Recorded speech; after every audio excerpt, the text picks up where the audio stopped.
Was Boris right to suspend Parliament? Andre? When Boris Johnson prorogues Parliament for both the conference recess, which is important to have, and then 4 or 5 days in addition to that, Remainiacs start going absolutely crazy. The truth is, this is our standard thing that we've heard so many times from the Remainers, utter hypocrisy. All they want to do now is derail this country to the maximum extent possible. I say shame on them. I don't call them pro-Europeans, I call them unpatriotic. Andre, thank you very much indeed. Now, I had a bit of a scandal during the week when I apparently was quite rude to some bloke called Paul Mason, who is not of the same view as myself, strangely enough. But we have had over 200,000 views of the interview on Twitter, so that can't be bad, can it really?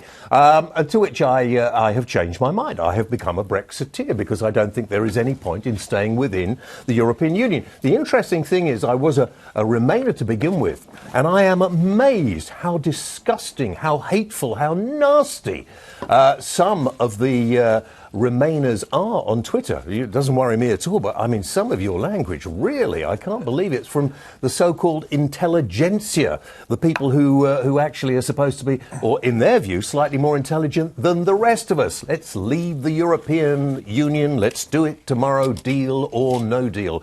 Can we just get over this? It's 4 days. That's all. 4 days he's closed. That's all. But George asked, what am I so afraid of? And I think what I'm so afraid of is this Parliament. It is a danger to the British people.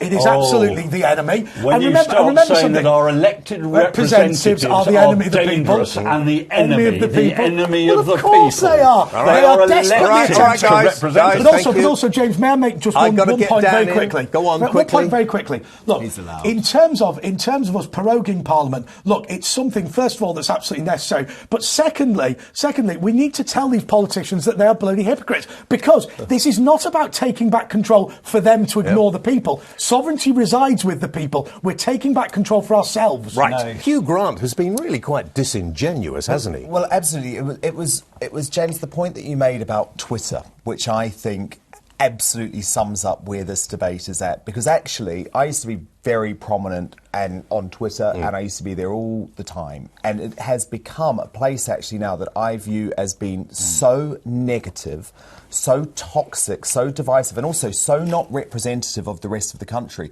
that I now actually try to actively avoid it. Not for like mental health reasons, just because actually I want to feel more uplifted. And I thought Hugh Grant's tweet about Boris Johnson's decision this week absolutely summed up the London metropolitan elite talking to themselves in a Twitter echo chamber. There's a funny bit, though, isn't it? You will not F with my children's future. You will not destroy the freedoms my grandfather fought 2 world wars to defend. Expletive off, you over-promoted rubber bath toy. Britain is revolted by you and your little gang of masturbatory prefects. Now, honestly, that went down incredibly well amongst the liberal elite, amongst Hugh's fellow celebrities, who, by the way, have absolutely no idea of why people outside of London may have chosen to vote for Brexit. And at the end of the day, how is that type of language from the upper classes in London at all helping this debate? So I think actually normal people now, James, genuinely are not engaged in this debate. They are not that bothered by the proroguing of Parliament. They are certainly not following the ins and outs on Twitter. And I think there's a total now disconnect between ordinary folk and the political classes. I agree with you a little bit, but I was surprised to see the sort of people who wanted to have a go at me. 200,000 people, I was amazed at the amount, and lots of them, very ordinary people, saying, absolutely right, James, we are fed up with what is going on with the European Union. We're not fed up with Europe, we're not fed up with Europeans, we're fed up with the over-bureaucratic parliament system that they have.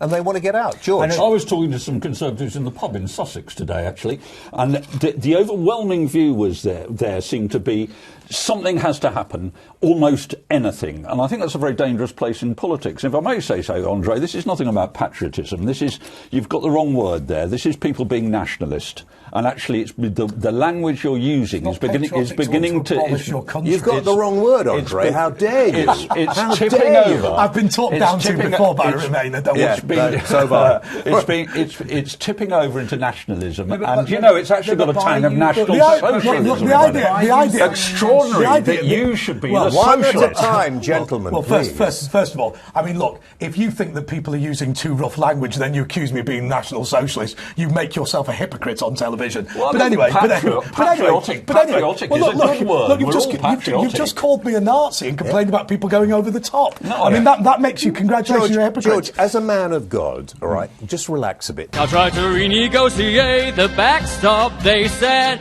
no, no. Just one concession more is all I asked for, and they said